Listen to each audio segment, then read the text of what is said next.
Hi, I'm Dr. John Douillard, and welcome to LifeSpa.com, where we prove the ancient medical wisdom of Ayurveda with modern science. And today we're going to take a deep dive into your cooking oils, the good, the bad, and the ugly.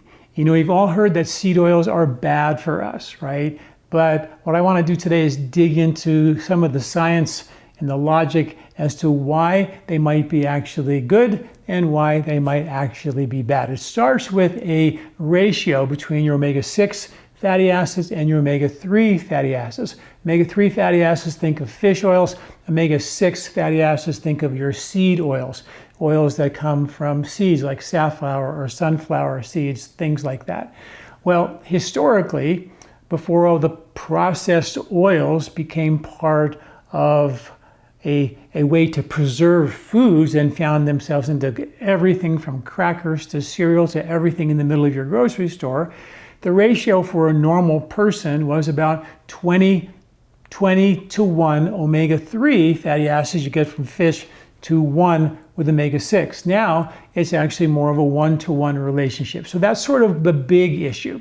Is that our diet has changed so dramatically to be highly processed. And these oils are highly processed. So going back just a little bit, we know that these oils were created to help heart disease. And they thought that this would be the newest oil that you could use because saturated fats and butter must be the cause of heart disease. And they created these polyunsaturated fatty acids, which didn't help the heart disease issue at all. In fact, it made it worse. Heart disease continues to be the #1 killer. So they just figured that if they had all this oil, they could actually make some use out of it. And since to make it stay on a shelf long enough to sell it to someone, they had to boil it at 450 degrees Fahrenheit, bleach it, deodorize it. They had to process to such an extent that they pretty much removed anything that was somewhat natural to that oil. So it was shelf stable.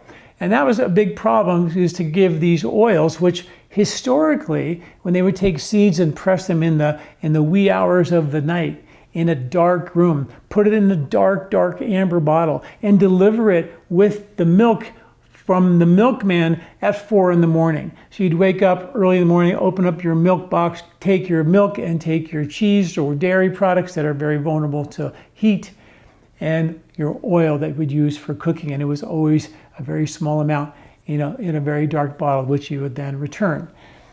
Nowadays, they had to make them, they have them in clear plastic bottles and they can never go bad. So they put them in a loaf of bread, and of course the bread never goes hard any longer. Put it in cereal, it can stay on the shelf for years and years. Well, it turns out that oil, fatty acids, is one of the major foods of your intestinal microbiome.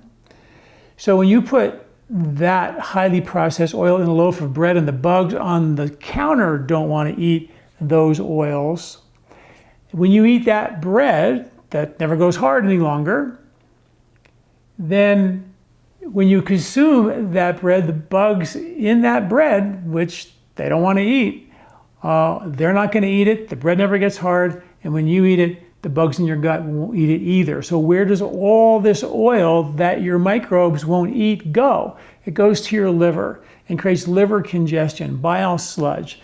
One of the reasons why today the #1 abdominal surgery in America, I think it's second to a hernia, or maybe they're equal, they're pretty close, is taking your gallbladder out.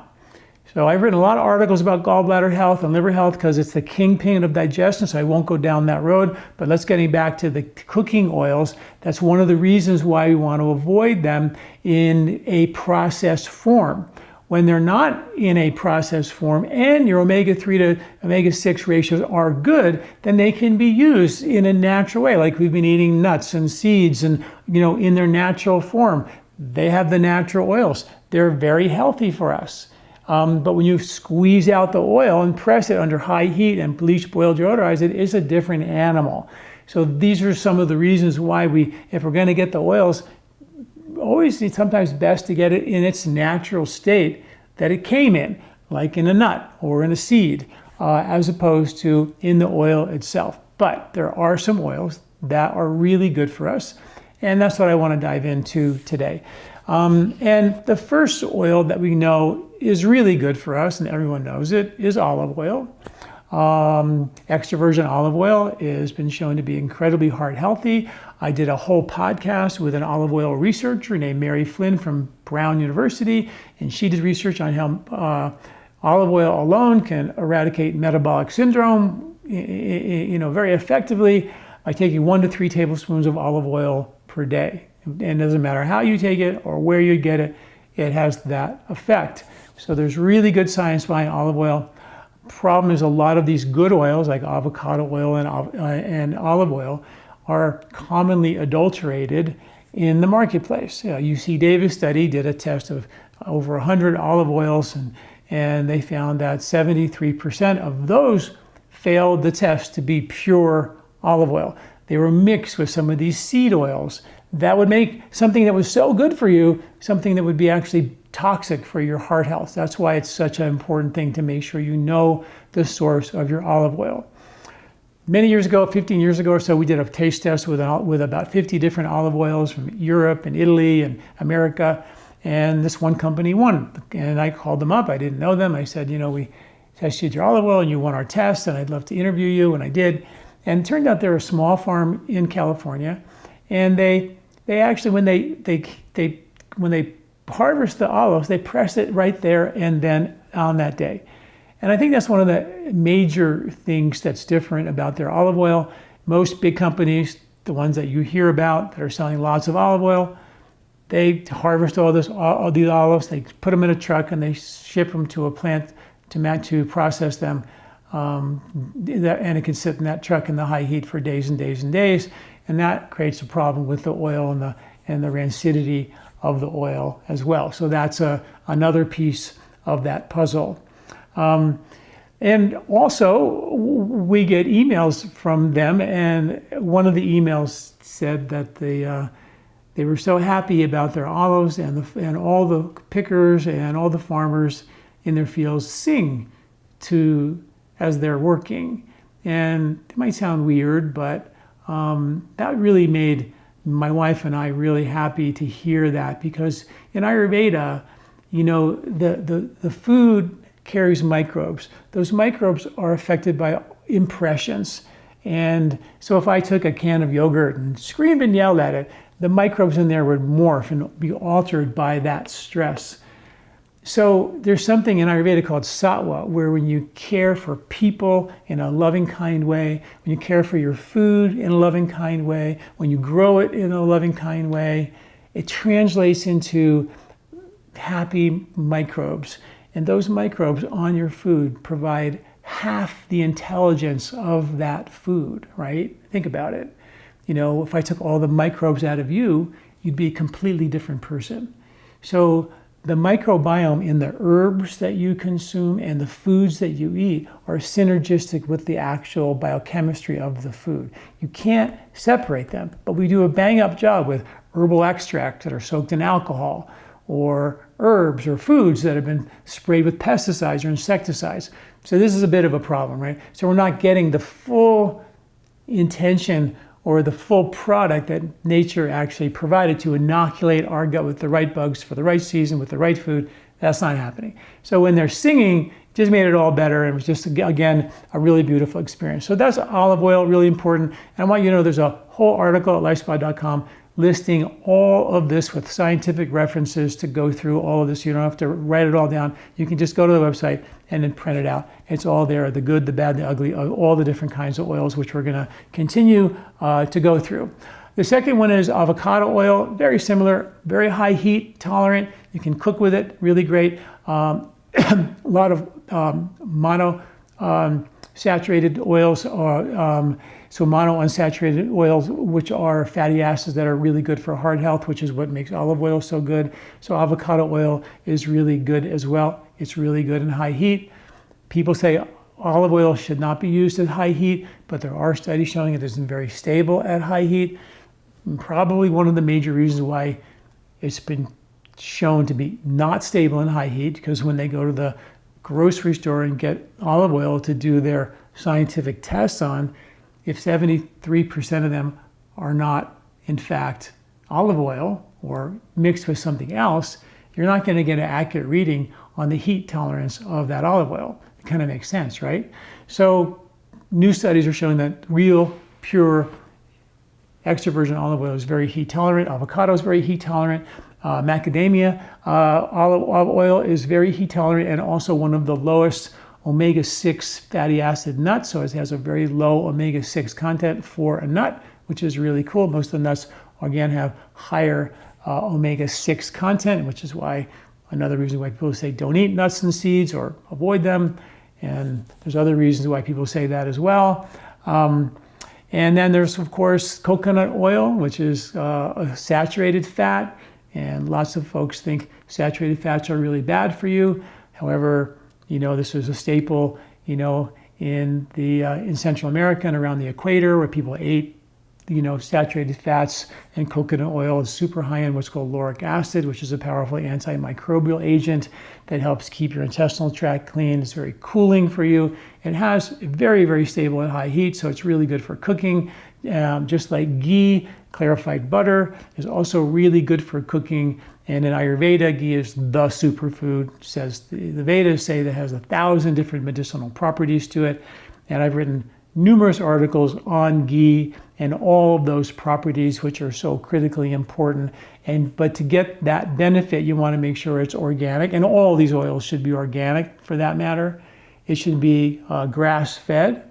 When you grass-fed feed the cows and you take the milk, it has 500 times more conjugated linoleic acid, which is a super fat for metabolic health and weight loss and that kind of a thing. Really powerful. It also should be cultured. When you culture the ghee, any of the linoleic acid in the ghee gets converted into conjugated linoleic acid. So it makes it, the little bit of bad fat and butter gets turned into a super fat. And that culturing also activates the production of butyric acid. Ghee has the highest source of butyric acid on the planet as a food anyway. But when you culture it, any residual oils are converted into butyric acid, and butyric acid is a fatty acid that your gut microbiome feeds on. You literally have bugs in your gut that make butyric acid, like Clostridium butyricum. So it's a really great healing agent for your intestinal lining, gut immunity, and all of that. It's also called C15, which is pentadecanoic acid, which is a super fat they find only in ruminants. And ghee is one of the highest forms of that. And it's something that you're probably starting to hear more and more research about this fatty acid for inflammation and boosting immunity, metabolic syndrome, and all of these kinds of things. It's really potent. And ghee has all of that. So it's no surprise that the Vedas said it has 1,000 properties, but it has to be organic. Obviously, it was always organic, grass-fed, as well as cultured, which is really important. So you can learn more about ghee. I've written numerous articles at LifeSpa.com. Learn more about ghee. You can also read about all the science behind the ghee. Also, we have a organic grass-fed cultured ghee product that we sell at LifeSpa.com. We have an Ayurvedic store, and that's how we pay the bills here at LifeSpa. And we try to put out all the content for free. But we do pay the bills with our Ayurvedic store. All organic herbs, all whole herbs, not extracted, so you don't have to worry about the microbiome in the whole herb line. It's 100% whole herbs with the natural occurring microbiome. So it's a potent plant-based herbal supplement. All right, so now let's kind of dig into some of the oils that are kind of not so good for you if you're not wanting to get the omega-6 fatty acids, and you have to be really careful about the source of them. Cold pressed, unprocessed oils, they should all be that, and they should all be organic for them to be healthy for you. In Ayurveda, sesame oil, it was the oil that they use for cooking everything. But nowadays, the sesame oil is either toasted or highly processed or heat pressed, and so you have to be really careful. Also, in Ayurveda, when they would cook the food, they always used very low heat. The food was cooked very slowly. So sesame oil was a completely fine oil to cook with under low heat doing it in a very slow way, as opposed to cooking it as fast as you can. However, today we cook with high heat. Most of the oils are highly processed, so it's hard to know if you're getting good or bad sesame oil. So it's really difficult, and most of the cooking is done too high. And the ratios for most people are a 1-to-1, omega-6 to omega-3. So if we were omega-6 to, it was 20 to 1, omega-3 to 1 omega-6, then sesame oil would be perfectly fine, which it was for thousands of years, but now it's not. So many of us are omega-6 sensitive, trying to reduce or limit the amounts of that. The other one that you want to be aware of is peanut oil. Peanut oil is a high monosaturated fat, so it sort of has those olive oil benefits, like 48% monounsaturated fat, but it's got 34% polyunsaturated fat, which is the omega-6, and it's also got about 18% of a saturated fat, which a lot of people want to avoid because of the potential issues with heart health. And there's science on both sides of the saturated fat aisle. So that's something we have to look at. I think when you start combining saturated fats with high processed oils, that's the perfect storm for heart disease. If you become if you eat a really healthy diet, eating recognizable foods that are not processed, you're generally going to be okay eating that sort of Mediterranean style where you're in that middle of the road, not lots of saturated fat, not so many omega-6 polyunsaturated fats. You're looking at something that is a little bit more of a balanced way. And that, by the way, happens seasonally. The diet changes from season to season. The bugs in the soil change from season to season. We are circadian beings, and we need to live like them. And that's one of the beautiful things that Ayurveda has brought to the table for us, is it has taught us how really it was the first circadian science system of medicine. And I've written many articles and many videos on circadian medicine and the connection to Ayurveda. Peanut oil, you have to be careful. Sometimes there's issues with mold, and if it's processed with heat. So a lot of these oils, like the sesame and the peanut, you have to be careful of how it's processed, and they don't always tell you that, so you don't always know for sure.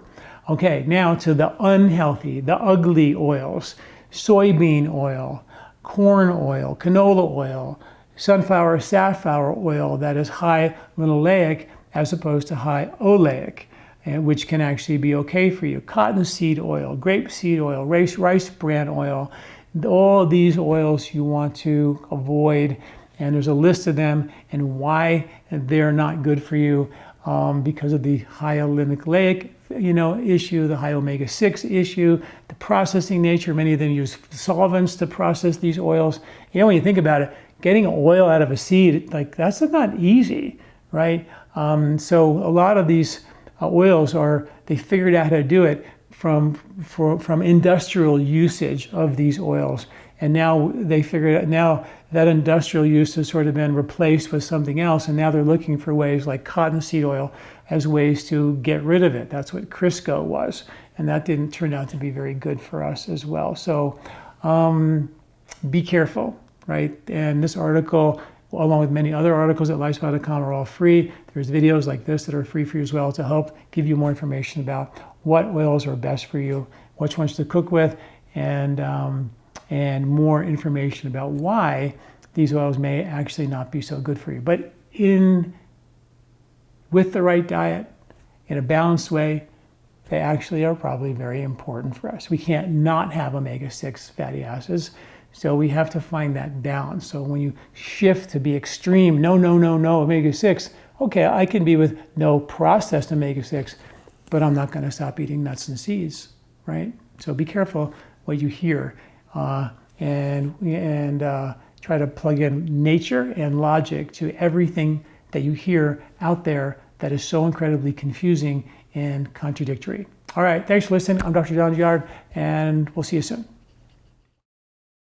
Hi, everybody. I just want to take a minute and tell you what we do here at LifeSpa.com. I've been in practice now for 40 years. 38 of them have been practicing Ayurvedic medicine full-time. For the last 20 years, I've been writing articles and doing videos on the ancient medical wisdom of Ayurveda with the modern science. If something's been around for 1,000 years, still practiced today, and you have modern science to prove it. Boy, I really feel like that's something we should all be taking a look at. And that's what we do at LifeSpa.com. And all that information is for free. So just go to LifeSpa.com and search in your health topic, and you'll get the information, the article that you need, hopefully that will help you. While you're there, check out our Ayurvedic store. You can get there through LifeSpa.com or go to store.lifespa.com. And there we have all of our organic Ayurvedic herbs, organic skincare line, more books, tapes, knowledge that we give you is all there at our store. All of our cleansing kits are there in our store. All of our herbs are whole herbs with the natural occurring microbiome, the way it came out of the soil. And that's critically important, because if I took the bugs out of you, you'd be completely different. We take the bugs away from a plant, like sterilizing, making an extract, or spraying your food with pesticides, you lose significant benefit of that plant. And that's why we use the whole plant with the natural occurring microbiome. So check us out, learn more about what we're doing here at LifeSpa.com, and we'll see you again. This recording is brought to you by LifeSpa, where ancient Ayurvedic wisdom meets modern science. Get access to free health video newsletters by Dr. John at LifeSpa.com. These statements have not been evaluated by the FDA. These products are not intended to diagnose, treat, cure, or prevent any disease.